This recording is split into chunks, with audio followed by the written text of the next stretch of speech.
Hello, hello, hello, and welcome back to Punchcast, where we uncover the stories behind some of the most dynamic entrepreneurs in Silicon Valley and beyond. Today, we're joined by Daniel Kivatinos, the founder of JustPaid, a Y Combinator and Kleiner Perkins backed platform simplifying payment processing for businesses. Having also co founded Dr. Chrono, reportedly sold for around $200 million, Daniel brings a wealth of experience and invaluable advice for aspiring entrepreneurs. Daniel, welcome to Punchcast. Daniel, great to have you on Punchcast, our honored guest and portfolio company founder. Amazing what you've done as far as teaching at Stony Brook, founding a company, Dr. Chrono, exited purportedly for 200 million. You won't confirm that, of course. That's a top 100 YC exit, like top one to like the 99th percentile, basically up there. You're also an angel investor. Now you're building JustPaid with Analia and Vinay, who are brilliant people. So yeah, what's your story? How'd you get here? What were your formative years like even? That's a very super broad question. I mean, I could probably start with how I started my first company and how that took me in this path of being an entrepreneur, if that's a good way to start. I think that's a sexy start. I think as someone going through high school, I think I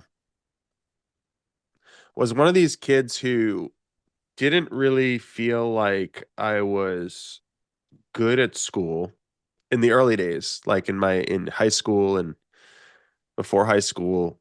And I almost felt like it wasn't a good use of my time in a weird way. And I felt like it was extremely structured and it almost felt like the students were like cattle in a sense, like you were like shepherded through this process of getting the correct grades and you were forced into these classes and there were very few like options to pick with what you could like learn. And I think it was a really rough go of it, honestly, when I was in high school. But I think things shifted a little bit when I went to college, Hmm. where I was able to pick the times of the classes. I was able to pick the classes. I was able to like kind of explore quite a bit. I went to a 2-year college, which I do recommend for a lot of students out there, where if you jump right into a 4-year college, you're kind of loading up on higher expensive student, tuition. Doesn't make sense. Yeah, so for me, I went into a 2-year school. I'm really grateful for my parents for like pushing me in that direction because it let me explore quite a bit, like the arts. Took a lot of art classes, a lot of history classes, but it also matured me to for the over those 2 years, and then I Hmm. jumped into Stony Brook, which was a 4-year college, but I had 2 years under my belt, and I felt like I was able to like kind of jump around. I didn't go into the party scene. I didn't really like I think I was just exploring quite a bit. And then in college at Stony Brook University, I started to look at computer science classes way more, just because a few of my friends were in it, and that was the first time in my life actually that I started to really like look at computer science and think about like, huh, this is a really fun competitive field. And this is early 2000s where people kind of had that mindset like you could make a lot of money in computer science. Yeah, And sure. because of that mindset, there was, I don't know, 2,000 people in my class. Like I had this one class, it was like Introduction to Computer Science. And I'm sitting in this classroom and there's 2,000 students, and the professor, this is so different than my 2-year college that I went to prior. Hmm. He says 80% of the students in this class are going to fail. And he's like, I'm going to, as we go through this class, just don't be shocked if you have an F and you fail the class. So it was that hyper competitiveness where I just saw students failing left and right, Hmm. and it made me super interested in like the competitiveness of it, but also like the mindset of Hmm. like building things. And that's kind of what it was. It was like you can build something with software. If you could survive in this competitive environment, you could pass the class. And I guess the thing that I liked about college is it was way more freeing because I was just kind of exploring, and I just kind of moved towards computer science just because the classes were so unique and Hmm. competitive and stressful and hard. And I actually really liked it because of the like these certain elements. um, but I also took psychology, so I took a lot of psychology classes in college. So I finished up at Stony Brook University, got my master's there, and Cool. kind of started to look for my first job out of school. And I think it was kind of strange because I felt like, I was applying to some of these bigger companies like Microsoft and Google and Bloomberg. And when I would go on these interviews, I felt like I just didn't want to work there because Oh, it felt like high school. It okay. felt like there was like they were going to place me back into this machine Hmm. that was going to like Cog in a wheel. I just felt like I wasn't going to be contributing in like a really good way. I would just be like surviving.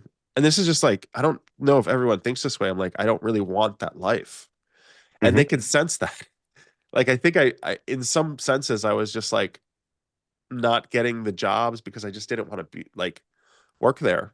And then, as I was applying for these jobs, this one startup in New York City was looking for one engineer. And I remember going into their, building and seeing that there was only one guy like coding the whole thing. And he's like, I need help. I need one person to help me. And, the team is 12 people. I'm the only engineer. We're building this thing. And I just really resonated with the mission and like the fact that I'd be helping one person. So Actually be accomplishing something meaningful. yeah, and I felt like I kind of want to work with this guy. And I remember thinking like this sounds like a really good job. But of course the pay was like it was like, nothing compared to the other jobs. Like if I went and worked at one of the larger companies, I don't think I was going into it for the money. When he offered me the job, I was like, all right, it's not a lot of money, but I'll figure things out and survive on this smaller amount. But because I accepted that job, I basically took on like all of these different roles, like Hmm. running a database. We actually had like servers that we'd have to go visit. I was running the Ethernet in the building. I was coding the product. I was doing support. It was honestly one of the best experiences I've ever had where I was like actually applying all of the knowledge that I've had throughout like, the years of school and just life learning Hmm. to try to generate revenue for a startup. And I was just an employee at that company, but I was contributing enormous amounts to like have it survive. And, that startup didn't work out. I think it was wrong time. Idea was kind of far out. Like it was like Udemy, Udacity. It was almost like Sure. YouTube, like before YouTube became big. Um, Cool.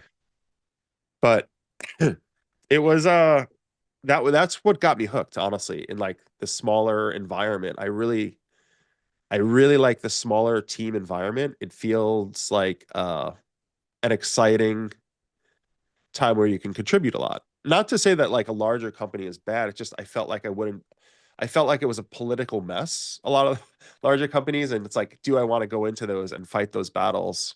Maybe Hmm. in the future, but like at that point, I was like really wanting to just like build stuff and like create value as fast as possible without any bureaucracy. And that's honestly what that environment was for me. Um, Hmm. Which is maybe why you gravitated to the Valley as well, to be a Cavalier. yeah, yeah. I mean, what happened was, after that company, it it it basically ran out of money. Um, I jumped into another startup, which basically I started to learn a lot at the next startup. So I went into another startup right after that startup, and what blew my mind is they had 24 engineers. Like they had a lot more engineers, and I'm like, oh, you can actually have more resources. Like because the first startup didn't have that much funding. The second startup, I see, all these engineers in a room, and I'm like, wow, the energy here is way higher. And there wasn't a lot of bureaucracy. It was just disorganized chaos. And it was like, them all trying to build stuff and people trying to figure out how to generate revenue for this startup. And Hmm. it was a really, really good environment. again, fast forward, there were hard things about that startup and problems in that startup, like the first one, and that's just the way that startups are. It's always a A stressful, mess.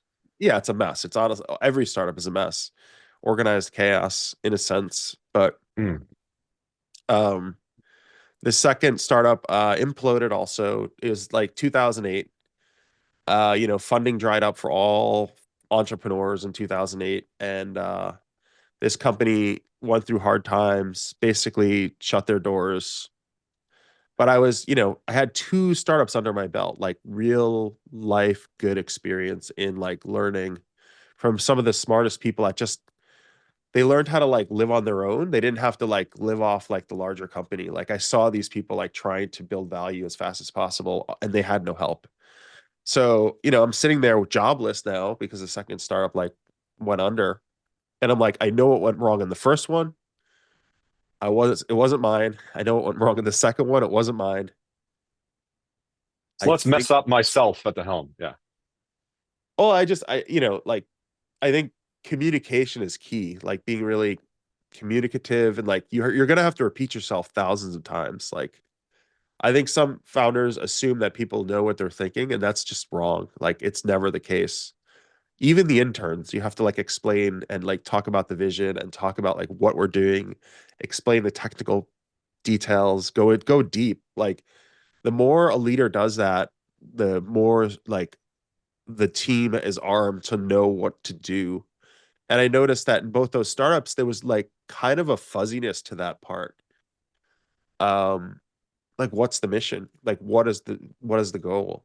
Um, there's also other things like resourcing. I saw resourcing issues. Like the first startup had one technical person and out of 12 people. And then they hired me and that's two, and then the rest were just doing non-technical stuff. So was it truly a tech startup, right? So it's like you could see the resourcing disparity in that startup. So like I'm sitting there jobless with $50,000 in my bank account, and I'm like, I could either go put this money into Apple and go find another job. I could buy a condo. $50,000 could get you like a really small condo in New York at that time, 2000, 2008, 2009, and go get a job, or I could invest in myself like it was college, like you occur a little debt or whatever. And I'm like, I'll just burn through this $50,000 and try to do my own startup. And I chose path three, which was, you know, Ill invest in advised. myself. Yeah, yeah. I'm like, if I lose it all, it's just all my life savings. So what do I have to lose? And I mean, as insane as that sounds, I think it was the best move I could make because it felt right to me. And I was like, I'm trusting my own intuition. I'm like, I've seen these two startups do it. I'm going to try it myself. And, my plan was to live off $50,000 for about 2 years and like give it a go. So, like $25,000 a year. I found roommates, lived with them. I didn't really go out to eat much. I was like building my life around like not using my car. I did have a car. And I would bike in to New York City. I had a bike and I would just bike around to just save on money, honestly. And there was this one guy from Stony Brook, and this is the other thing about college that's really valuable is you build a network of people. And at Stony Brook University, there was a set of like five people that were abnormally good, like that I had seen in the computer science department. And one guy who later became my co-founder of my first company, he was abnormally good, meaning any projects we worked on together, we would get it done in an abnormally fast amount of time and then just like have free time. And Sure. The best engineers are orders of magnitude greater than others. Yeah. yeah, and it's honestly sadly true. You see it um and it blows your mind when you see somebody that could code that much. So, we spoke to each other. I had a big passion for healthcare. He had a big passion for healthcare. Part of that came from my experiences for me, like just seeing my parents' healthcare and like everything was on paper. And I'm like, the foundation of our whole company was like, how do we take paper and digitize it? Okay. Um, and my co-founder we were both really on board doing this, and we jumped into it. And he basically said he had a full-time job. He quit his full-time job in 2008, 2009 to work with me on this. So I'm like, well, everybody is like, it was really scary. Like the banks were gonna fall, and people were hanging on to their jobs. And my co-founder quits his job to work with me on this. And I'm like, he's committed. This is good. Yeah. So we would just meet every day in the city. We found two desks we could rent at this one office. We rented the desks and just worked every day nonstop. Just does this work? Does that work? And the first year was pretty rough because, we really didn't have much traction. Yep. Investors, we would talk to investors about the idea, and there's no idea here. You can't execute, you have nothing. So like it was kind of a forced survival of like what will get us users, what will get us paid users. And Okay. we started to hone in, and then, there was one guy, he's like, I'll pay you X amount a month for you to digitize my paper medical records. I'm like, that's great. Let's do it. First paid user, you know, this is amazing. Do things that don't scale 0 to 1 minus quarter. Yeah. Yep. And we were scanning the paper in his office and making sure like it was getting digitized for him and making his life better. Uh and it was a really great, experience because he was giving us feedback at real time. But we were doing things different than like what others were doing. 2008, 2009, people were still using DVDs, CDs. Everything was like local on your machine. There was no in the cloud back then, really. It wasn't like the hugest thing. Email was in the cloud, essentially. Most doctors had like a server in their office that locally would like serve up data. But we decided we're going to build everything in a modern way in the cloud. It's so obvious to everyone now, but back then it was like, this could be the wrong Cutting path. edge. Okay, that Yeah. too. Yeah. I mean, it could be, but we're going to pick this path and we're going to do this because the future is going to go this way, I think. And we're going to just go. And this one doctor, bought into it, and he was using our product, and we were getting feedback for like 6 months. And it was an arduous process of refining product. We found one or two more users, but it wasn't like a huge thing. So 2009, it was a couple of users using our stuff. But I'd say the inflection point for that company, which really made it like a huge success, was April 2010. So Steve Jobs announces the iPad is coming out. And I actually wanted to ask this, the defining moment. Yeah, this was really like, I would say, the moment everything kind of came together because we were building a lot. Like we were building a lot in the cloud, and it just wasn't enough for people to move off a server. Like, why would I move off a server in my office when I spent, $4,000 or $5,000 on a server in my office? And then we hear about this thing coming out, and I'm like, we should build to like the mobile experience because I think this is going to be big. And my co-founder really bought in. He was really bought into it. So we both like on the weekends would basically weekends were like mobile weekends, and then the rest of Yeah. the week was like core product to just get the core product working. But it was, how do we get the cloud to communicate with this thing that's coming out called the iPad? And back then, Mm. Apple would actually let you build products on the iPad without it actually being released. So we actually had the software on our Macs back then where you could communicate between the two in a really unique way. And we were doing testing on our Macs. Anyway, fast forward to, April 2010 when the thing actually comes out. We had the product fully working. We were ready to like launch it the day the iPad comes out. We launch it on the day the iPad comes out. There's lines out the door of the Apple stores to get this thing. People are super excited. And I think that was the moment we went from not really having product market fit to having exactly product market fit. Because that it was like turning the hose on a spigot of like people. asking us for our product because we launched the very first medical record on the iPad. Mm. And doctors wanted to be mobile. They wanted to walk around with iPads. They wanted to experience like standing up from their desk. They wanted to just walk into another room with their patient. Yeah. It was exactly product market fit. Mm. And that was when like I it was like a shift in like I was like, oh, people are coming to us now, and a lot of people, a lot of medical professionals want to test this. They want to see it. Like, so we basically build out a sales team really quickly, and the sales team starts selling the product very quickly, and it's working, and they're actually making sales like on a daily basis, on a weekly basis, and it just like it starts to take off with no investors. So we have no investors. We were living, it was like, 2000, like 3 years into it. Yeah, that's how long it took to get to that point. But it was the culmination of building in the cloud and having this really robust system in the cloud, building APIs to talk to the iPad, which no one was doing, right? It was just not done. And then like medical professionals actually wanting the product. It just was, it was that moment. And Perfect confluence of factors. Yeah. my co-founder is like, hey, there's this one investor that I'm reading their articles. His name is Paul Graham in California. Mm. And, we have different skills. Like my co-founder is super technical. He was really, really good on the technical side. I was like, let me email Paul Graham and see if he's interested as an investor.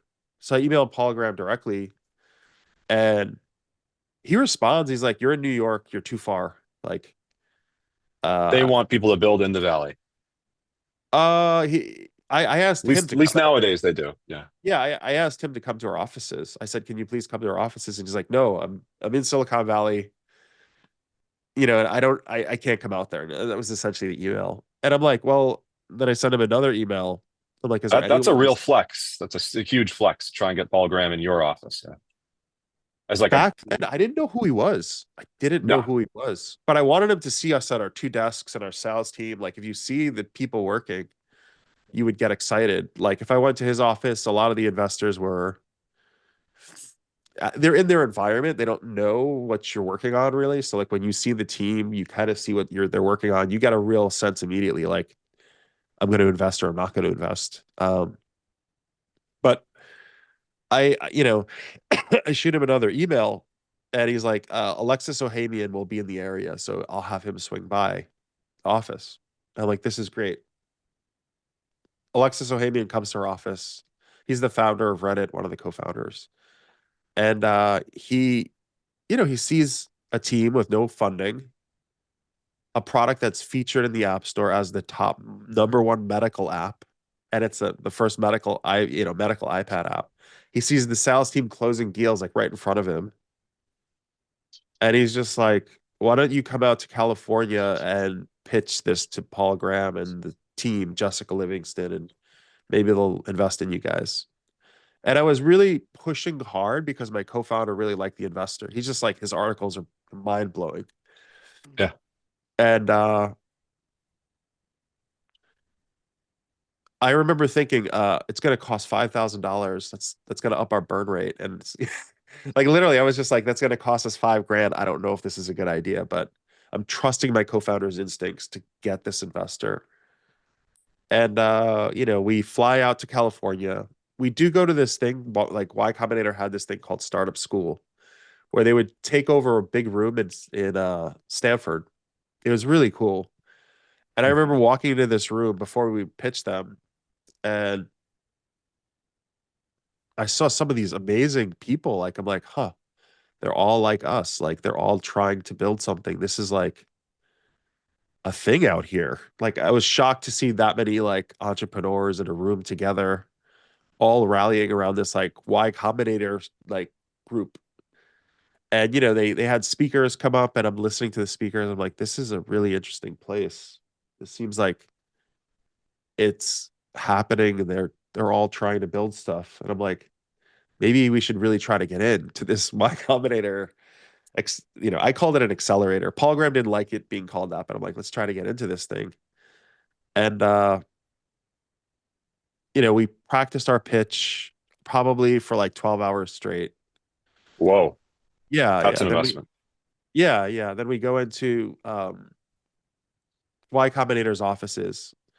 And back then they had a line of people that would like try to get into Y Combinator. So we're standing on the line, we sit down, and they have beautiful offices. Like that's part of the appeal of YC is they just spend a lot of money on their office. So their offices were beautiful. They had this energy about the place. Like the founders in there were all like excited to be there. It felt like the competitiveness of my old school, like where people would fail. Yeah, you And I'm tend to like, like that. I don't know if I like it all of the time, but it's something I'm drawn to. Like it or hate it, I don't know, but I just felt that same vibe there. And so we walk into the room and Paul Graham is there, Jessica Livingston, Alexis Ohanian's there, and they just start asking us questions like, can we invest in healthcare? And I'm like, yeah, we are a healthcare company. We could invest in healthcare. So we were, kind of explaining what we're doing. And we walk out of there and I'm like, I don't think we got them as an investor. We walk out, we go back to the room we're staying in. And, they said that they would call us that night and say yes or no. And I think it was like 8 or 9 p.m. Paul Graham calls us and he's like, do you want in? Make a decision right now, yes or no. And I look at my co-founders like, yes, let's do it. And I'm like, yeah, we would like to get investment from you guys. And it wasn't a lot of money. It was 3 months of runway. Like, Wow, yeah, that was it. And I'm like, let's get absurd. it. Yeah, it wasn't a Yeah. lot. And I'm just like, whatever, we'll do it. It'll help pay for our flights and our apartment while we're here. And then we fly back to New York, work there, then we fly back to California. And then that 3 months was like go time for us. So we were in a really unique situation where we already built a product, we already had real users, were featured by Apple, and then like Y Combinator was just like an accelerant on the fire for us. It was like this, whether YC invested or not, we were going to keep doing what we were doing. I just think YC just like pushed us even further to work harder. So we were getting more users faster, faster. And it was a really great experience going through Y Combinator that first time. I think it was different than what it is today. They have a lot of software tools that help the founders a lot more. Back then, everything was like literally just talking to people in person. Like, I don't know, we probably had like 50 office hours with Paul Graham. Like just walking, we'd go for walk. He called it like a walking session where you just walk Heard of around. those? Yeah. Yeah, like the walk around the town. So we would brainstorm with him a lot. And that was a huge it helped like the walking sessions with Paul Graham. He was phenomenal, like just kind of drilling in and like telling us what he thought and how it was and whatnot. And I thought, okay, so we go through Y Combinator and we raised a bunch of money. Like we raised it was a bunch of money, and I'm like, this is good. We have some money in the bank now. It wasn't like what it is today. I mean, you see companies raising 10 million and crazy amounts, 5 million. We also weren't the top of the class, which kind of messed with my head. So like there were some really creme de la creme companies that were like the best Y Combinator companies. And I'm like, what do they have that we don't? And it kind of messed with me a little bit. And anyway, fast forward throughout the years, companies were just I'm sure that fueled your competitive spirit. yeah, it did, but it also was like, am I in the wrong space? Like, so I was always questioning, like, are we doing the right thing? Are we doing the wrong thing? Like, this is, it's just every entrepreneur's struggle. It's like, are we in the right space? Are we doing the right thing? And you keep going down this path. And I actually think we came out as probably maybe the top or second top in our batch, but this is fast forward 10 years. Hindsight's 2020. Like, you got Andreessen Horowitz pouring money into all the other founders out there. And I'm like, what are we doing wrong? We didn't get them. And then Sequoia is pouring their money into these other founders. And like you just see those companies like over years like not doing it. Yeah, so it's almost a bit of a random decision that like the investors are making, where they're like, I just like the founder, I like his idea, I like him, I'm gonna give him a shot. And it messes with the entrepreneur because like you get all these guys pouring money into some of these companies. But for us, we had some really good investors like believe in us, and that was where like they gave us the capital to build a lot of stuff, and they gave us the Yeah, capital. any names there you want to call out in particular? One or two who I mean, really stood out. Yeah, our very first investor was Paul Buchheit. So Paul Buchheit created Gmail. I mean, he was the first check-in other than Y Combinator. So Paul Buchheit, I mean, he literally just wrote us a check like when I asked him, like it was right in the room. I was like, "Hey, I'd love for you to be our investor. Would you be open?" He literally pulled out his checkbook and he's like, "Hold on a second." And he starts writing the check. He hands me this paper check, and I'm like, "Oh wow, this is amazing." Um, another one was General Catalyst.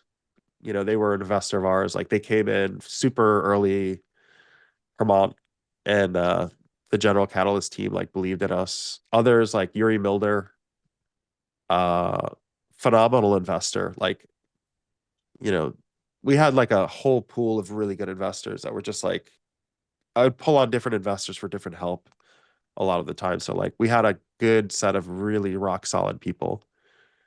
But when someone raises 5 times the amount you did, you're like, are we doing something wrong? Those sure. companies, those I hate to say it, some of those companies might have been overcapitalized. Like sometimes when you overfund it, like what happens, you know? Um, but over the years, like I think it just the lens changes, your perspective changes. You see the founders who are like, they just stick with it. And that's part of the secret is you just stick with it long enough. I mean, for me, my mindset was always like, what And else am you I are gonna known for that characteristic, and as I've learned, you're consistent and you've got that Yeah, stick to itiveness. Yeah, I would say that that's part of my, whether it's good or bad, it's there. It's a trait. And it could be, a really strong trait in some situations. It's a really bad trait in other situations.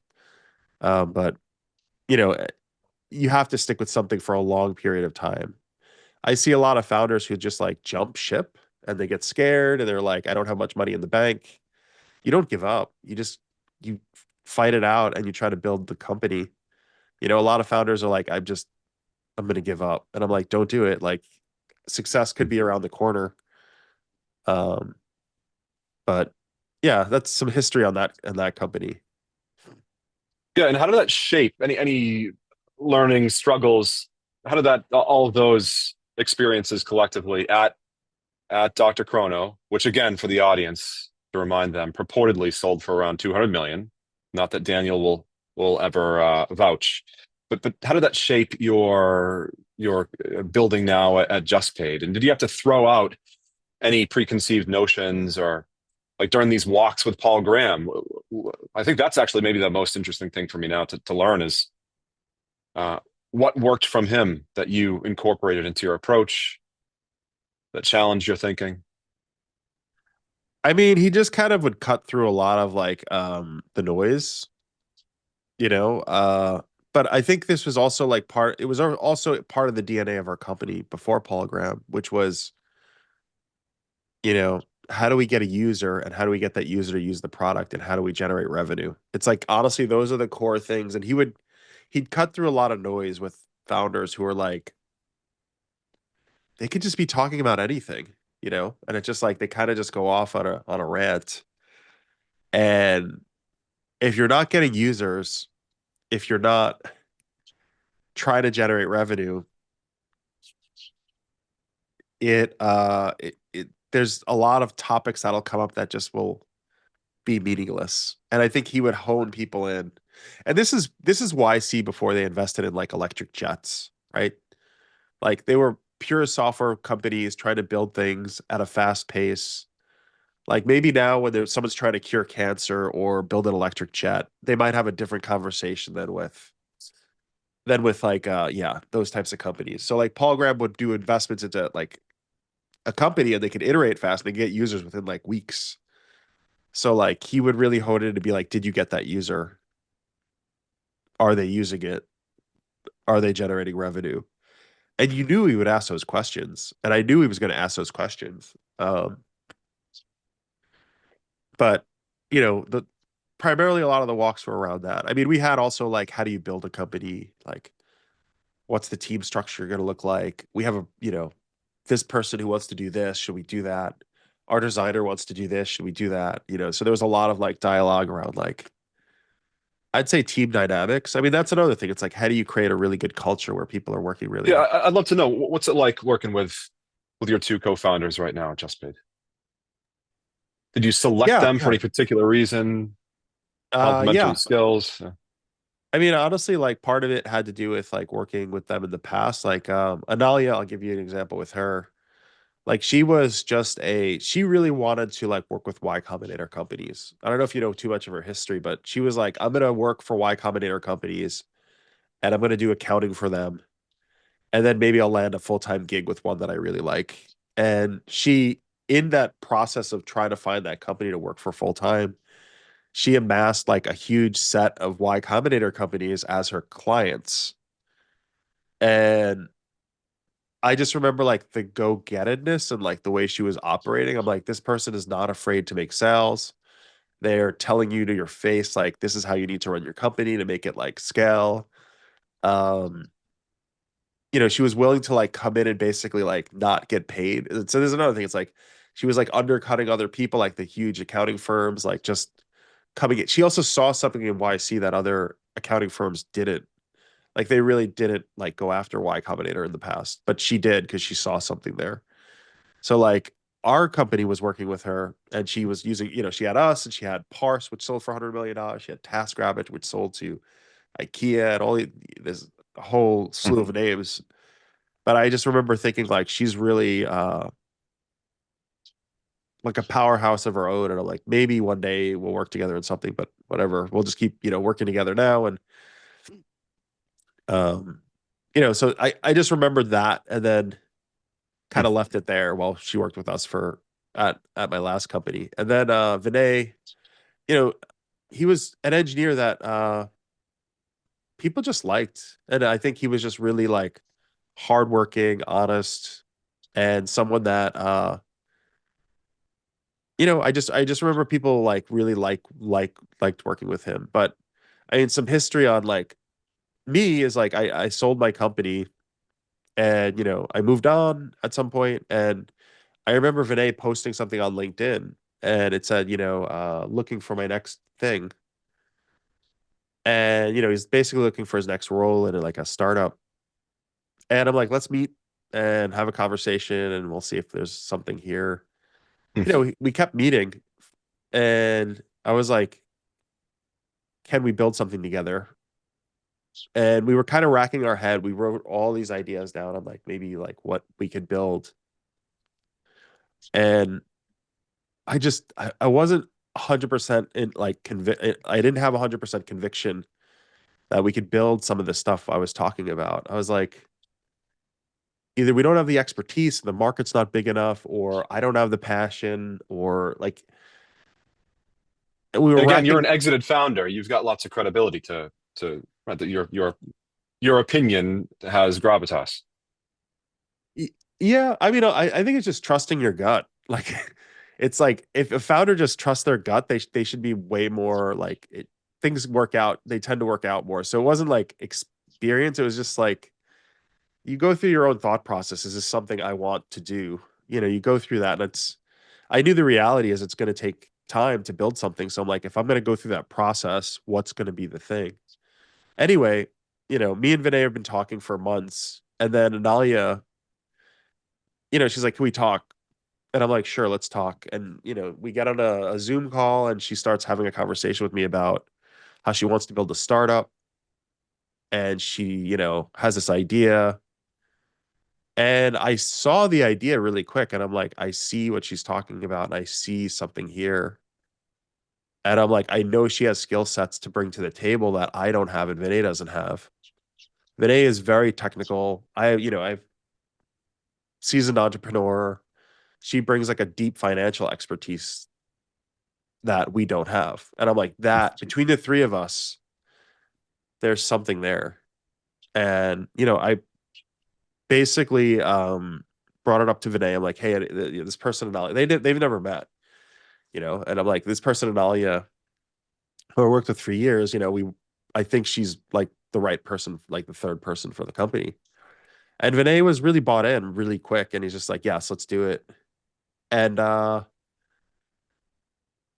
we immediately we immediately start to like incorporate the company. And then for me, I wanted to do Y Combinator again because I wanted to go back to my roots of like having a support system and having that energy and that competitiveness. There is this like Absolutely. there's a competitiveness in YC which allows founders to fight harder to try to You're a survive. huge champion of the program, the Yeah, yeah. mentality they foster. Yeah, I really really like that. And um so I really wanted to do it again. And I basically within like I don't know, it was like 4 or 5 weeks of like starting to work with Vinay and Analia, we get into Y Combinator. And they both really wanted in. They really wanted to do the program. And it was honestly a win-win for all of us because like for them, they get the experience in the network. You get plugged into like a huge network of people. And for me, it was like we get a huge amount of cash, a good starting position. And we were just off to the races, like building as fast as possible. Um, and the original mission was to like build like an AI agent for finance, essentially, that could help financial teams and like democratize some of the parts of finance without having to spend as much money. Um, so that's like the big vision of the company. And YC bought into it, and we went through the program together, and we've been at it ever since. I actually learned from Anelia that you have a musical past. Is it true? And I wonder how that informs your approach to building, if at all. Uh yeah, I mean I used to be a musician, and I mean I still am. It's just I'm not as good as I used to be. But there was a point in my life when I was like 18, 19, 20. I started playing guitar at 16, and I was in bands until I was like 23, 24. And yeah, of course it helps. I mean, I think oddly I look at like musicians and I'm like I look at the dynamics to see who has like longevity and who has survived as long as they have. Like the band Queen. I don't know if you know the band Queen or not. Um Of course. Remind me of one of their hits, maybe.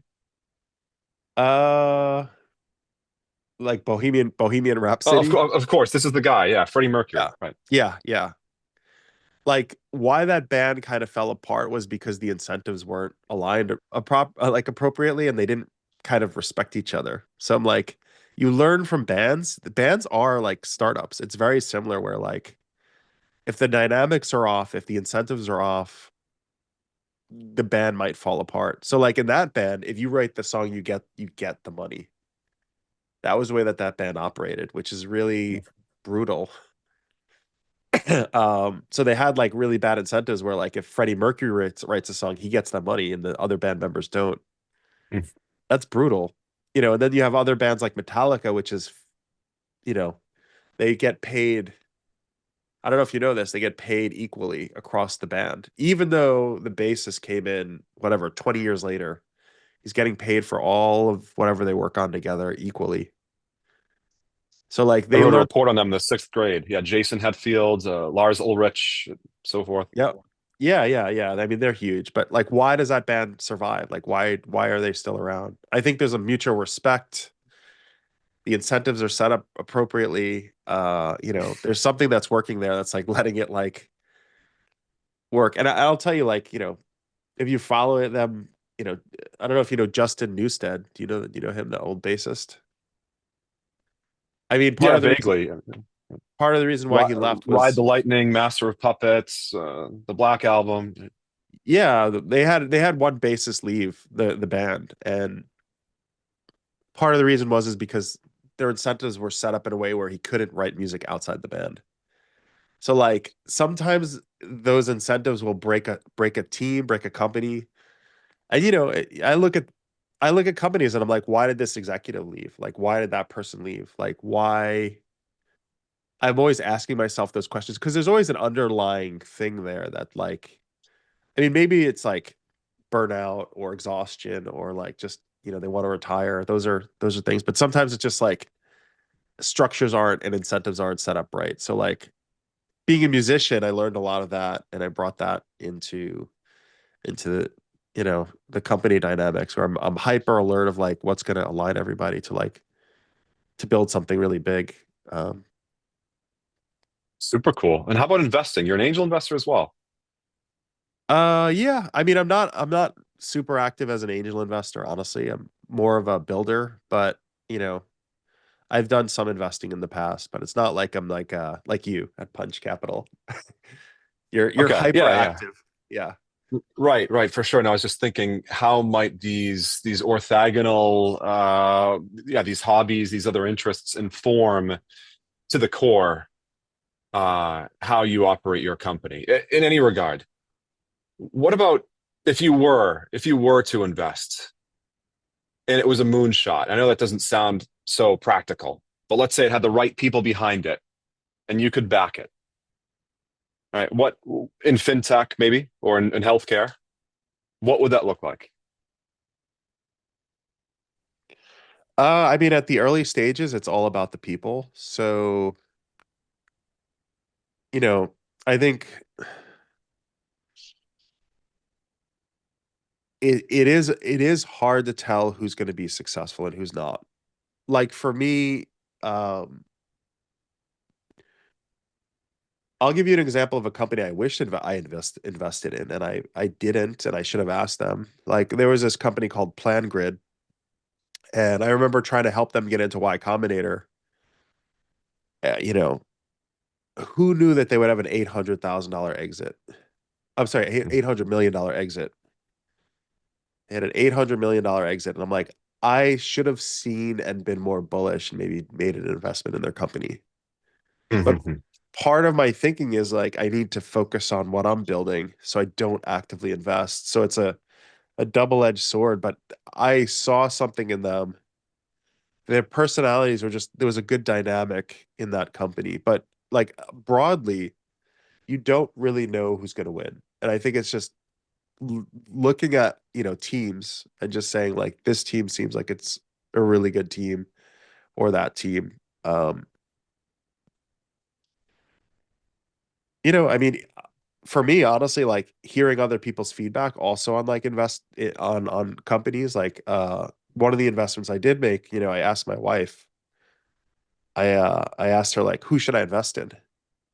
In this 250 companies in this one batch in Y Combinator, which one do you think we should invest in? And I didn't take my opinion into account.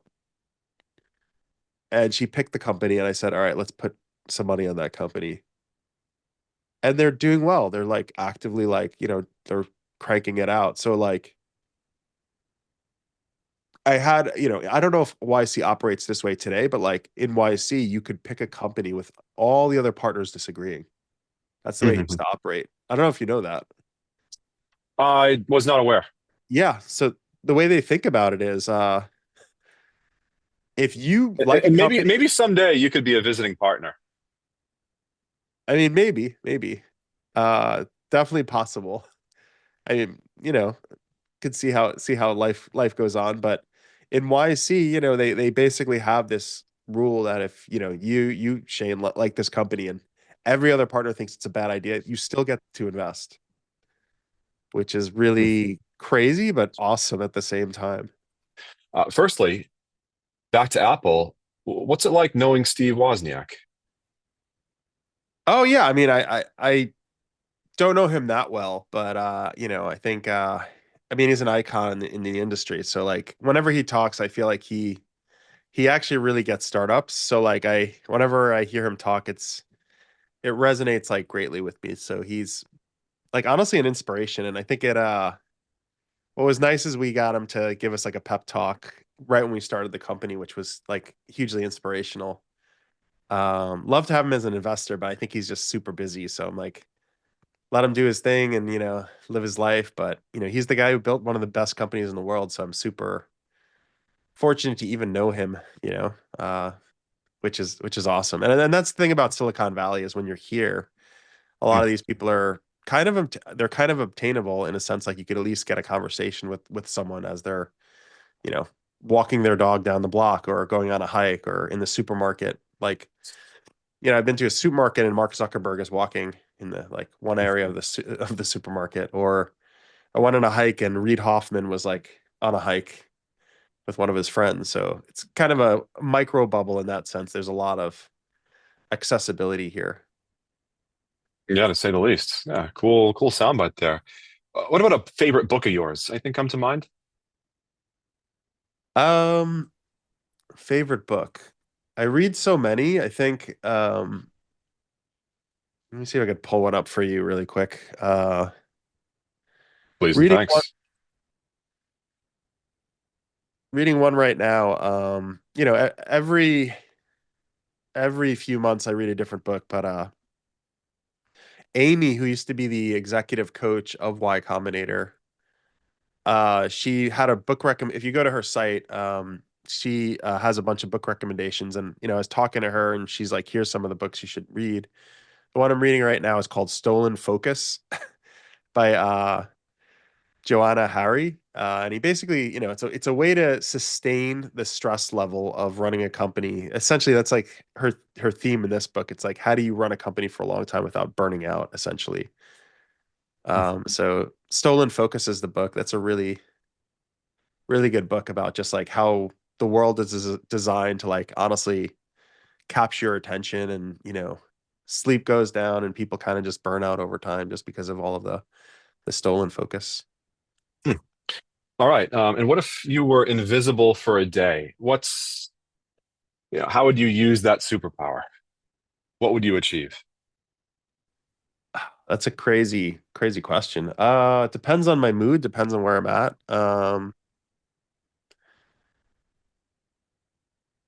What would I do if I was invisible for a day?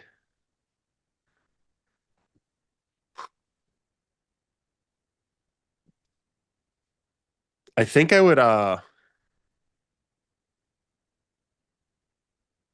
I mean, it would be fun to just walk around and just like see how people interact without you. And what's funny is like I'll give you a really funny actual thing that happened once was back when Google Glass was really hot, I had one of my friends that I worked with on my Google Glasses, and I was streaming live to them as I was walking around in my office, and they worked at the company too.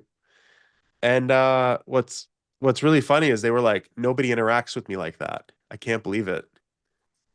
Like he immediately like was shocked at Ah, like just people interact with everybody so differently.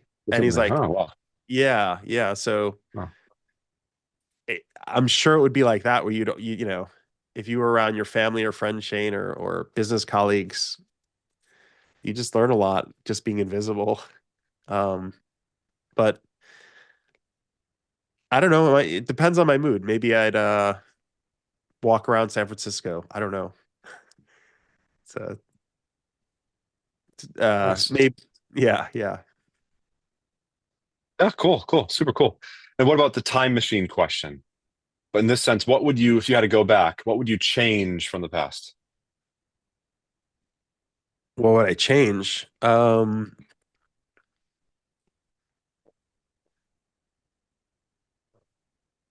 I don't know. I mean, a lot. I mean, are you talking about like in my life or like the world? Just it's a broad question. Well, I mean, I think you can answer pretty freely. You are Daniel, after all. You've achieved Uh, so much. I think for me, it'd probably be spending more time with my parents. Um, Hmm, they both passed away while I was running my first company, so that's a big one. hmm, Just spending time with them, letting them know I cared about them. That I think that for me is a big one. hmm. Yeah, sure. I lost my dad on February 4th of this year. So, and I'm trying to journal a little bit more often to express my feelings, question mark. No, absolutely. Yeah. Uh, yeah, yeah. So, yeah, my condolences. And any advice a mentor has given you that really stuck with you, really shaped you, and that you like to pass down to others? Um,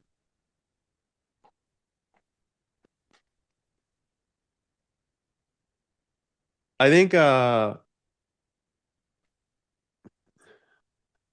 Chesky has really good advice. So, he always tells me how it is, and I think he's a really smart guy. He always gave me sage advice on building companies, and I think, you know, one thing is you may not always hire the right people, but don't think it's not always your fault, And I think he was kind of setting the stage for me. Like I was like, am I doing something wrong? Am I do He's like, look, building a company is a messy process, and it is a sports team in a sense. And you have to curate the team as you go, and he would give me a lot of sage advice on that. So he was a really good mentor over time. Um, Not a bad mentor to have, I guess. yeah, yeah. Okay, maybe last question. Most embarrassing moment in your founder life? Um, there's a few of those. Let's see. Most embarrassing. Let's see. I'll give you a funny one. There was a time when I had to go meet an investor at a golf course. It was like one of these like prestigious golf courses where you have to get like dressed up and whatnot. But if you go in like jeans, uh, they don't allow that. So they had these like pairs of pants for anybody who just walked in. So Oh, well, I walked in off the street. I'm like, I got to meet the investor for like 30 minutes. They'll got to keep out the probably riffraff. Yeah. they'll keep, I'll probably be able to wear my my jeans and just meet him and just jet, and I'll leave the building. Well, that wasn't the case. They basically handed me like a size small, like formal pants, and I'm like, I can't fit in these. And he's like, just try. So I put these things on, and literally, like as I'm walking, like they rip the whole way, and I'm just like, I'm having this meeting with this investor with like these pants on Nice. that are like How'd it go? completely. You close the It deal?